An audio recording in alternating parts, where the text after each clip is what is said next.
कनिका एक बहुत ही खूबसूरत और मॉडल ख्यालों वाली लड़की है। देखने में कनिका जितनी ही खूबसूरत थी, पढ़ाई में वो उतनी ही होशियार थी। कनिका के माता पिता उससे बेहद प्यार करते थे क्योंकि वह उनकी इकलौती संतान थी। कनिका की पढ़ाई पूरी हो गई और एक के बाद एक कई उपाधि हासिल करने के बाद कनिका एक ITI कंपनी में ऊंची पोस्ट पर जॉब लग गई। ऑफिस के सभी लोग उसके काम से प्रशंसा करते थे और यह देखकर उसके माता पिता बहुत खुश होते थे। ऑफिस में कनिका के साथ एक आर्यन नाम का लड़का भी काम करता था, जो मन ही मन कनिका को बेहद पसंद करता था। एक दिन आर्यन ने मौका देखकर कनिका को अपने दिल की बात बता दी। कनिका पहले तो यह सुनकर हैरान हो गई और फिर उससे सोचने के लिए कुछ समय मांगा, क्योंकि कनिका उससे एक पोस्ट सीनियर थी और उसकी तनख्वाह भी आर्यन से कहीं ज़्यादा थी। लेकिन जब आर्यन ने उसे प्रपोज किया तो वह मना नहीं कर पाई। देखने में धीर गंभीर हैंडसम सा आर्यन उसे भी अच्छा लगता था। धीरे धीरे दोनों में प्यार हो गया और एक दिन आर्यन ने अपने रिश्ता अपने माता पिता के हाथ कनिका के घर भिजवाया। दोनों बहुत खुश थे और एक तय किए गए मुहूर्त के अनुसार दोनों की शादी हो गई। असली बखेड़ा तो तब शादी के बाद खड़ा हुआ, जहां आर्यन के घर में केवल उसकी माँ और पिता ही रहते थे। एक बहन भी थी उसकी, लेकिन उसकी शादी हो चुकी थी। शादी के पहले ही दिन ही आर्यन की माँ ने कनिका को समझाना शुरू कर दिया कि नई दुल्हन को क्या पहनना है, घर में कैसे रहना है, क्या करना है, क्या नहीं करना है। तरह तरह के तरह समझाने लगी।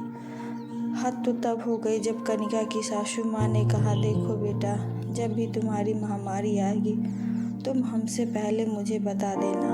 हमारे यहाँ महामारी में औरतों का चेहरा तक नहीं देखा जाता। जितने भी दिन तुम्हें महामारी रहेगी तुम्हें अलग कमरे में अलग बिस्तर पर सोना होगा। वहीं पर तुम्हें तुम्हारा खाना दे दिया जाएगा। कनिका द्वारा इसका कारण पूछने पर उसकी सास ने बताया, महामारी में औरतें अशुद्ध हो जाती हैं, इसीलिए उनकी छाया भी लगने से पुरुष को पाप लगता है। इसी कारण तुम्हें अलग कमरा दे दिया जाएगा, जहां तुम आराम से रहना। तुम्हें कोई तकलीफ नहीं होगी, बस तुम्हें पूरे समय उसी कमरे में बैठे रहना होगा। कनिका ने जब अपनी सास का यह फरमान सुना तो उसके पैरों तले जमीन खिसक गई। उसके तन बदन में आग लग गई कि ये कैसी रूढ़िवादी सोच है और मैंने किस तरह के लोगों में शादी कर ली। कहीं मैंने शादी करके कोई गलती तो नहीं कर दी। कनिका ने अपनी सास से तो कुछ नहीं कहा। हाँ, मैं सिर हिलाकर अपने कमरे में आ गई।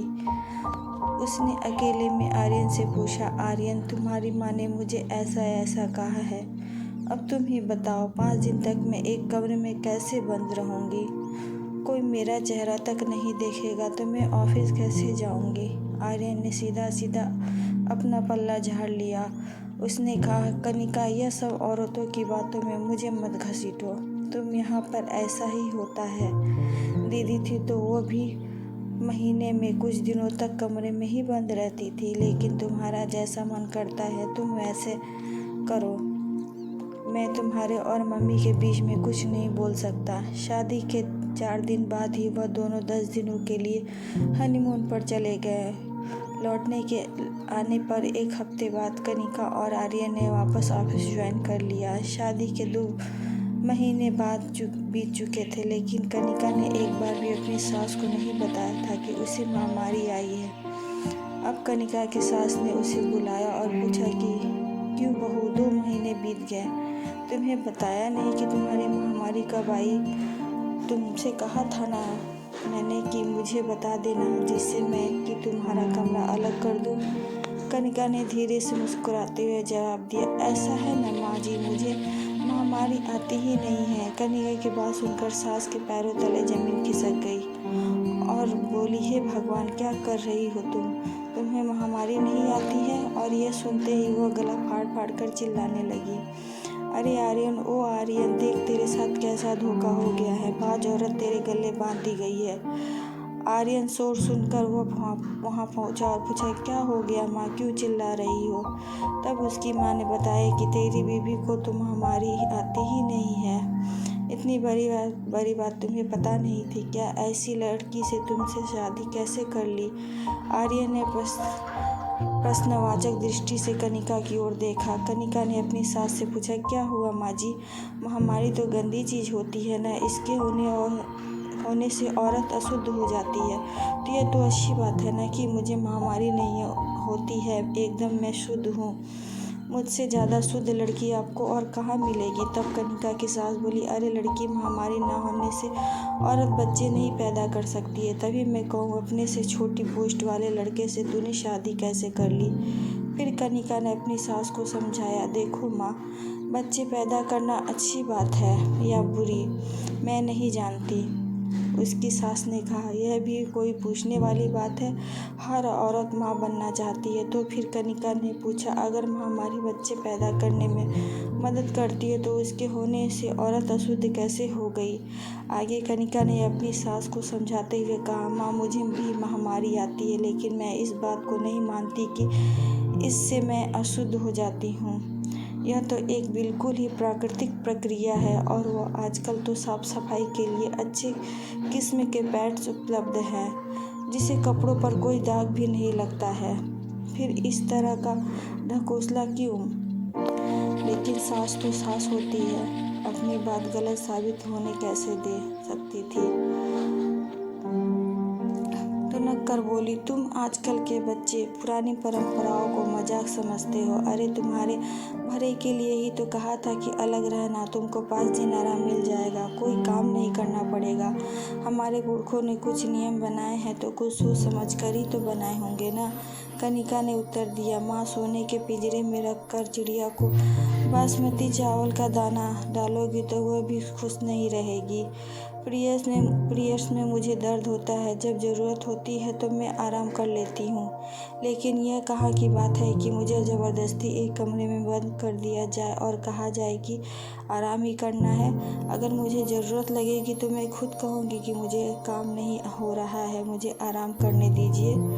बस रीति रिवाजों के नाम पर उल्लू जल्लू कानून मुझ पर ना डालिए। अब कनिका की सास ने अपना आखिरी पैतरा चलाया और आर्यन की ओर आंखों में आंसू भर के बोली, देख बेटा, यह 4 दिन की छोकरी मेरे साथ कैसे कैसे मजाक कर रही है। क्या इसीलिए मैंने तेरे प्रेम विवाह की मंजूरी दी थी? आर्यन ने कुछ बोलने से पहले ही कनिका ने कहा, माँ जी, आर्यन इस बारे में कुछ नहीं बोलेंगे, क्योंकि वह मुझसे पहले ही कह चुके हैं कि वह औरतों के पचड़े में नहीं फंसने वाले हैं। आर्यन, मैं सही कह रही हूँ ना? और ऐसा कहकर कनिका अपने कमरे की ओर चली गई। अभी उसे बहुत सारे असाइनमेंट जो पूरे करने थे। आर्यन और उसकी माँ अब एक दूसरे का मुंह देखने लगे, क्योंकि अब उनके पास बोलने के लिए कुछ भी नहीं था।